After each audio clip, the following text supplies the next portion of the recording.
Les anecdotes du film Les Gardiens de la Galaxie de James Gunn, réalisé en 2014, c'est parti, abonne-toi. Un cinéma américain en Virginie s'est complètement gouré et a diffusé le film Rise of the Guardian, qui est complètement différent, c'est un film d'animation.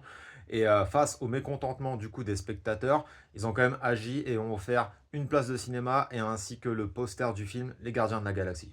14 semaines de travail, c'est le temps qu'il a fallu à l'équipe décoratrice pour construire le Milano, le célèbre vaisseau de Peter Quill. Il faut savoir qu'il a été inspiré par le Bell X-1 de Chuck Yeager, un célèbre pilote. Et il y a plein d'aviateurs qui sont venus aussi aider pour le projet final. Il faut savoir qu'à la suite et surtout au succès du film, il y a un objet qui a eu un regain d'intérêt sur les sites d'occasion. C'est le fameux Walkman que l'équipe technique a galéré de base à en trouver en bon état.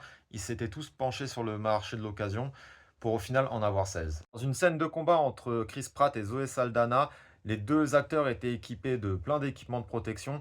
Et au moment du tournage de la scène, il y a Star-Lord, il a complètement oublié de mettre ses protections. Ce qui fait, c'est que Zoé Saldana n'a pas retenu ses coups et a failli lui casser les côtes. Il s'en est sorti avec un gros hématome au niveau de l'estomac. Il fut un temps envisagé aussi un crossover entre les Gardiens de la Galaxie et Star Wars. Quelques acteurs avaient auditionné pour le rôle de Drax, dont Jason Momoa, qui avait passé l'audition mais avait refusé parce qu'il voulait pas être cantonné au brut de service. Vin Diesel, qui prête sa voix à Groot dans le film, a révélé qu'il avait dû faire 1000 fois «Je s'appelle Groot» pour les besoins du film. Olivia Wilde était pressentie aussi pour le rôle de Gamora. Dave Bautista n'a pas pu cacher ses émotions et a fondu en larmes en apprenant qu'il a eu le rôle de Drax. L'actrice qui incarne Nebula dans le film a dû se raser les cheveux pour les besoins de son personnage.